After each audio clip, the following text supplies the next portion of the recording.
Good evening, gang. Today's Tai Chi lesson is going to build on everything we've been developing, and we're closing out this section of the routine. Through the lessons we've been building up for the past few weeks, it's all about keeping that control. We started from one point, worked our way left, worked our way right, and we'll be coming back to the point we started from. So none of the moves will technically feel or be different, but they're occurring at different points in the actions, which could change how they feel. With everything that's been going on, it's real easy to feel like it's getting heavy, getting stuck in the house is getting old, but you're still in control of a lot, specifically how you move. I don't want you to forget that or lose that. So hopefully this at-home Tai Chi instructional series we've been doing has been helping a lot and you're feeling good about it. That being said, going forward, you have your routine framework. So we're going to continue building on that. And then we're going to start incorporating different moves to help promote success and control and smoothness within your framework. So I'll do a quick run through for all that we've done. And then I'll introduce the closing we've come to, put it all together, and then really start to emphasize that smoothness. Body positioning, what the core is going to do.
So that's everything we have learned so far.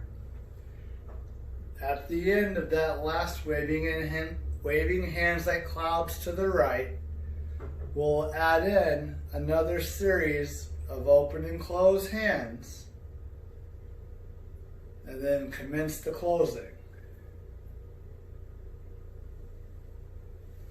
And that's the closing for that framework of moves. That it can be expanded upon as we continue to learn and develop our skills. We can always fall back to just that sequence. And performing that one time through is only a few minutes. So you can fit it in anywhere you would like to practice throughout your day. Doesn't require a lot of space. You can always shrink your steps down a little bit to allow for completeness within a smaller space. You can really stretch out the steps to really challenge your balance and find out where that new threshold for control and balance lies. But at the end of the day, the rules do not change. Your comfort is going to dictate your movement. focus on keeping the movement comfortable and smooth. Anywhere you push too far, bring it back in, because you don't want to sacrifice that control, but you want to test the boundaries at the same time. Always choose safety above it all else. If you don't feel like you can safely complete the actions, really challenging those boundaries, keep yourself safe. Continue to practice. Continue to develop those skills. That way when you do test out and really challenge yourself, you can maintain that level of safety. By now, I hope anyone that started out in strictly sitting has gotten to a point where standing still, you can get through the majority of the sequence before you need to sit.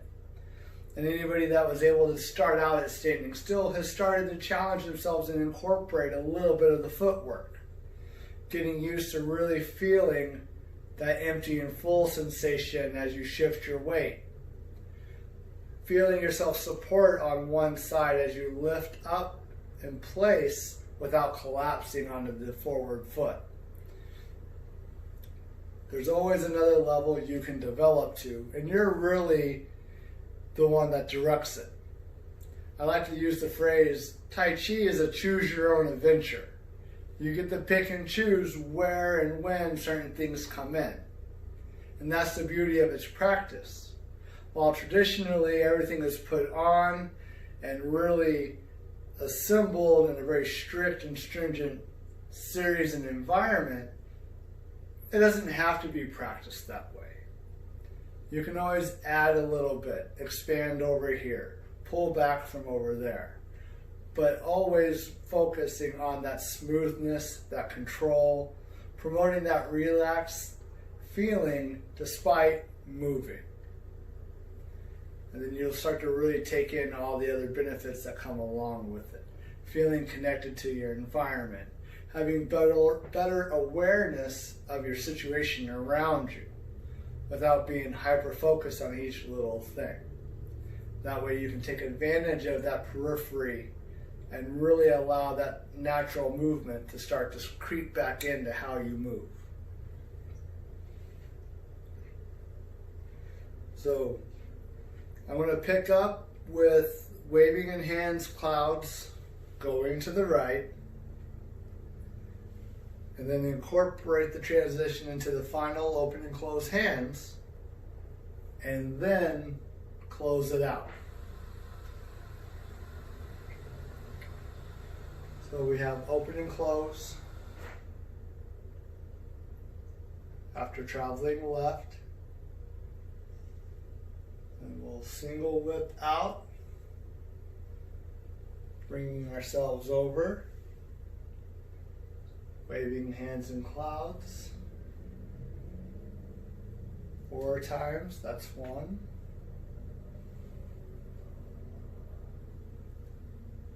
2.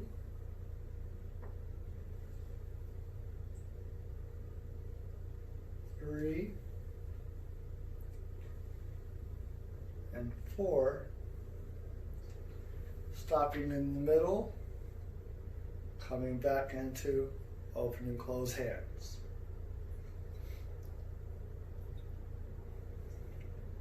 Slide the hands forward and drift them down, come back into full standing. So that's how we've been developing and leading it forwards. And as always, you can continue this practice even in the sitting position. As the video last week really emphasized a lot of the sitting components. It doesn't change that greatly from the waist up, except for you're sitting down. Again, wanting to promote that upright posture. We're not trying to hunch and flex. We want to be upright and strong and good. So we'll take it from the beginning to the end. I'm going to start just off to the right of the camera. I believe it's your left. That way when I travel all the way to the left, when I come back to the right, I should end roughly in this spot at the end. I'm going to take that nice relaxing breath in. Allowing everything to settle. I'm going to take another relaxing breath, really just focusing on the movements I've been developing, making sure I'm not rushing through anything, and really allowing myself to focus and connect to the movements and what my body tells me about each movement.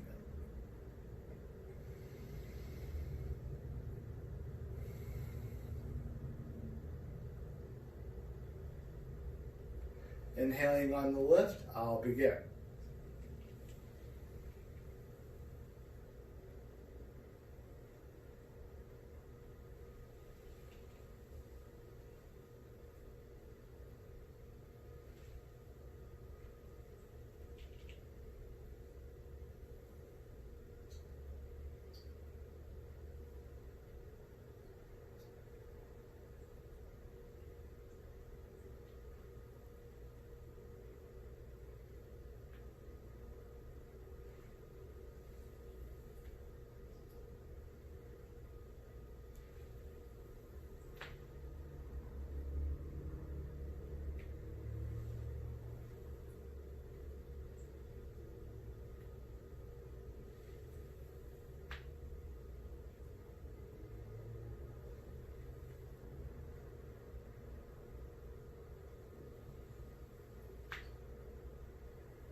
And that is your framework. You incorporate both left and right, allowing you to bring about that feeling of balance, and not just physically balanced, but moving to the same direct sides in equal amounts. You can even think of it as closing the loop, because you end roughly where you began, just as if you had completed a circle. And all those little principles and elements really start to then become apparent. In the basics videos I've uploaded, we talk about the principles of yin and yang. And in Waving Hands in Clouds, there's a good example of yin and yang, where one hand is facing upwards or you, and the other one is facing to the ground. And then they change positions when you're ready to complete the movement. 70 and 30, or empty and full, also present. None of the joints are ever truly locked out. There's always a little bit of bend, so I'm only using about 70% of the available range of motion. My weight shift only occurs when one leg is full and the empty leg moves with very little effort. That allows me to be stable through the step, regardless of what else is happening with the hands. Putting those three elements together and keeping them in my mind through my practice really allows me to develop that level of control and smoothness throughout the routine. Never truly stopping, but not rushing through anything. continuous movement. All of those things come together very similarly how activities like big or even our power moves can influence how the body goes. By purposely moving with that level of control and attention to detail, we work around everything that's been happening despite the Parkinson's process. So it all comes back to you being in charge of how you're going to move and how you will move. This gives you a way to go about it, building up your strength without overexerting yourself, keeping yourselves moving more frequently, and then having that strength and stability control throughout the processes. As you continue to practice, you'll notice the strength builds up, and as it builds up, it'll carry over into more things. For those of you that are really heavy exercise based and really like to push yourselves to that fatigue point, this is a great way to promote recovery between those type of exercise bouts. Just because you're recovering doesn't mean you're not moving or not being active. You're just going about it in a different way. Again, bringing that balance back to how you move. If you exercise with high effort and lots of explosive exerting actions on one side, when you recover, you want to have that gentle, soft, more controlled, smoother action. Doesn't have to be nearly as strenuous. So let's take it back through again. Really making sure the weight shift occurs as we're expecting it to. We're not collapsing onto our foot, but placing it and then bringing the weight, gently filling it, getting it ready for the next foot to come in. We're going to start to refine those movements. Put extra attention to some of the other details. You have your framework, now fill it.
And that is where you're trying to get to.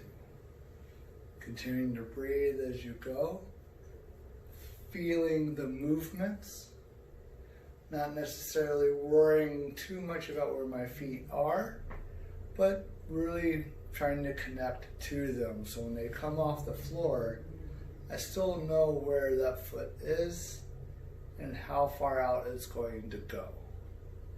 That way I can always bring in that information without losing the task at hand. Controlling my balance, being sure I am invested in what my body tells me as much as what I'm telling my body on what to do. And as I continue to practice and we continue to build, moving forwards, you'll notice you feel more confident in how you're going to move. Feeling like you have more control coming your way. You're not as trapped to within certain movements, but you're able to move beyond them with a level of control and confidence that you haven't had in a while. But you have to be diligent in that practice.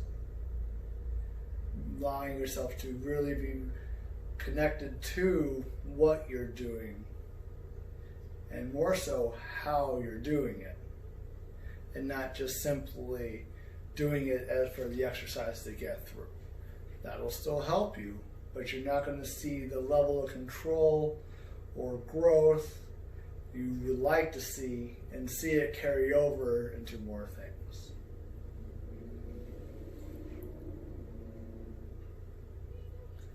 This time here where we haven't been able to get out and about and really lose ourselves in the social aspects of it could be very helpful in developing that practice. But as much as it's an exercise and good for internal awareness and really connecting to yourself, it's also a very good social aspect as well. That's why when you typically see Tai Chi in movies or TV shows, it's in a park with a group of people. It promotes that community connection also.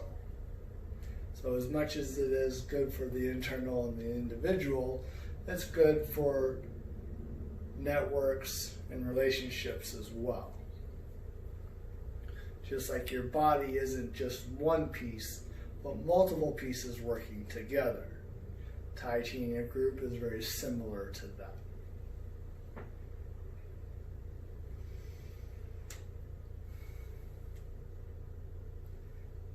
Let's do it again.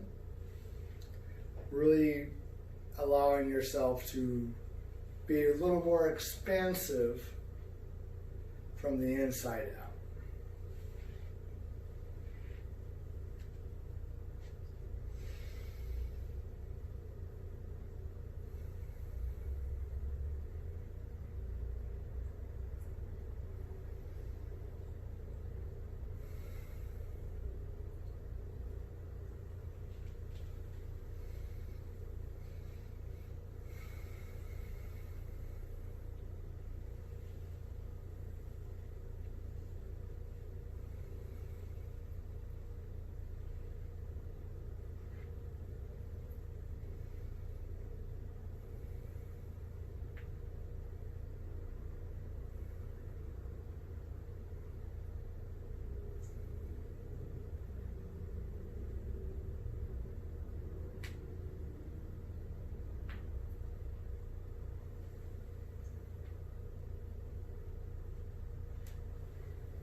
one thing I happen to notice in my practice is I start to drift away from a specific count in my waving hands like clouds.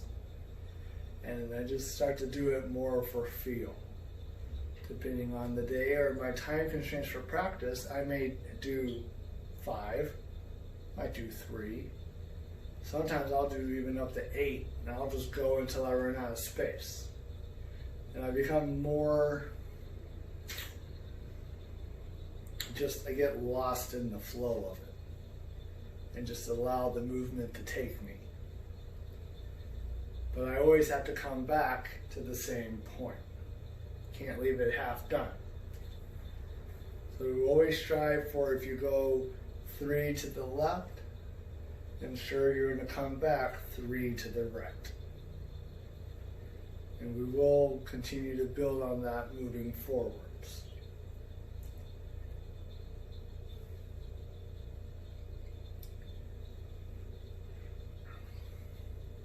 This has really been really interesting for me doing it this way. The banter, I think, is what I miss the most.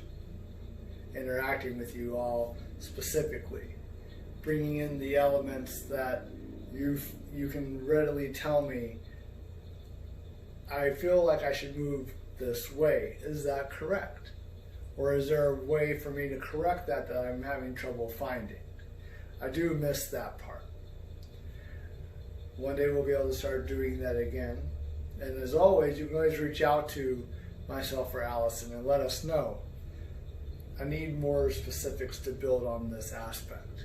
I have trouble doing this. Is there a way we can address that? And we'll incorporate it where we can, or help you find an answer for what you're looking for. Hopefully this has been a good answer for you, allowing that practice nonetheless.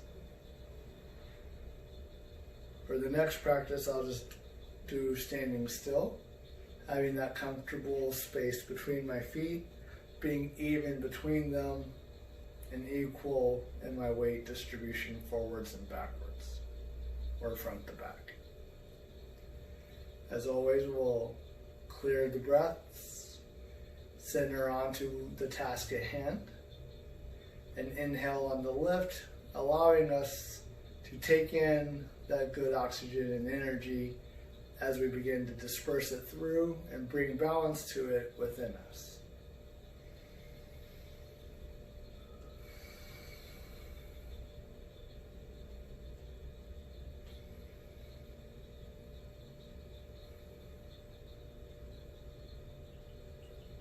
Inhaling on the lift, we'll begin.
here's our routine. Standing still. Still a good way to develop that fluidity and smoothness of our movements, connecting to where the hands are. And if you're really working on trying to build it and giving yourself a chance to really pull it together, take the feet out of it. Allow yourself to build on your foundation. And it's a good energy or endurance test as well. If you can complete the routine standing still, that's a good gauge to start incorporating footwork. If you can do the full routine sitting down in the chair, try it just standing still. If you get through the first half and then need to sit, that's great. That's a good way to push yourself and build up while still maintaining that safety.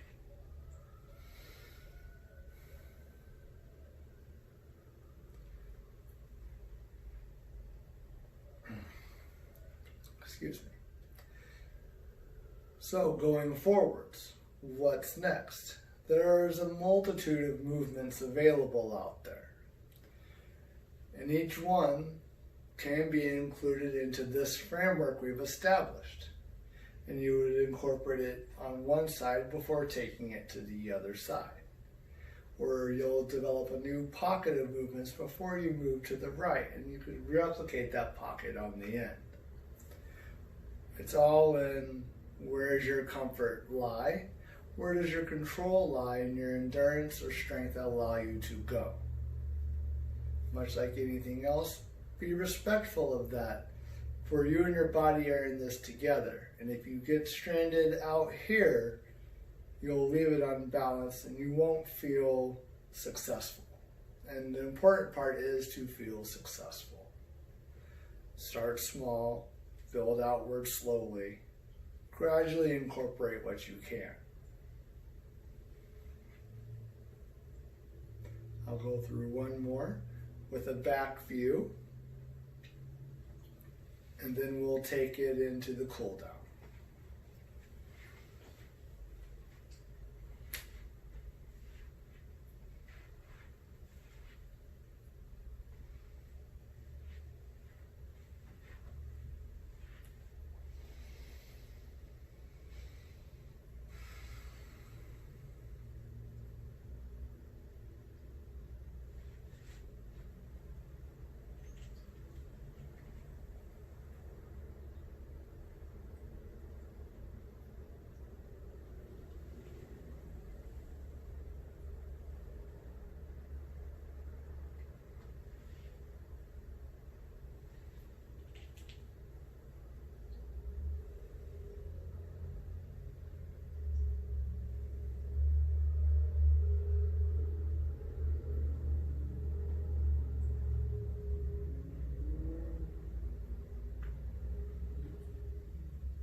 team. Moving into the cool down. Start with our little punching the thighs.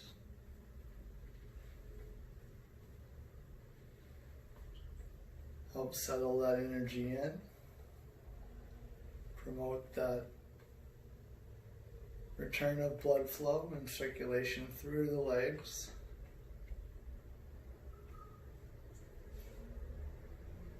Give it a little clearing out. Help settle everything in. Sitting on 1 foot, light heel-toe contacts. Just enough to feel the floor underneath your foot.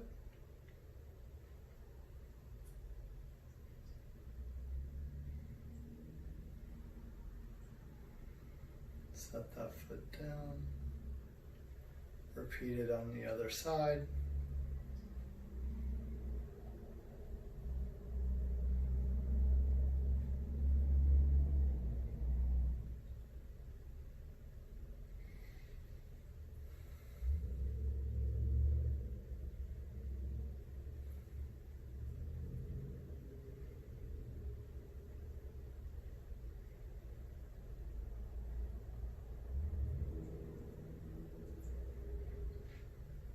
Bring it back, inside and outside of the foot this time.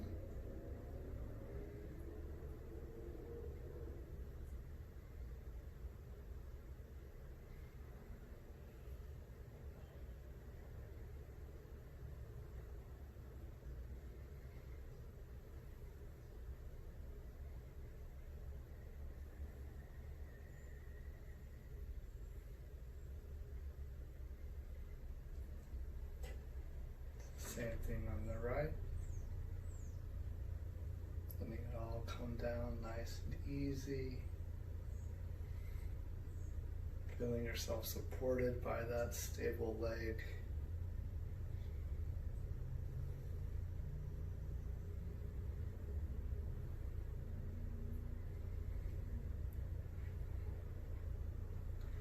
Bringing both hands in front, interlocking the fingers, reaching up.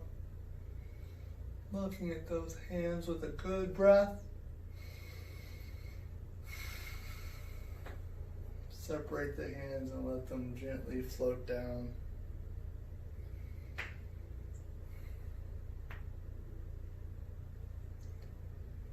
Again.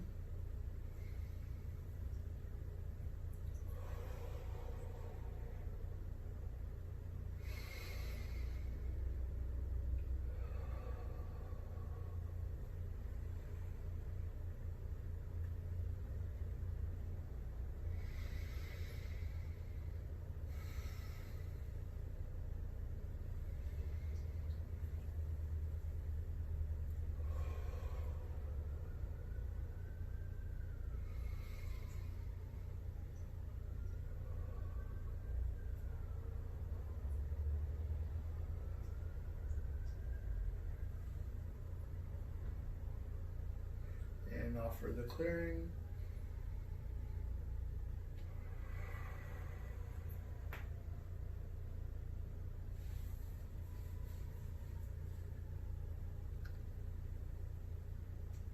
Thank you everybody for joining me. I really appreciate the opportunity. Continue your practice. Please message me so I can help you fine tune it in any way I can through the wonderful internet.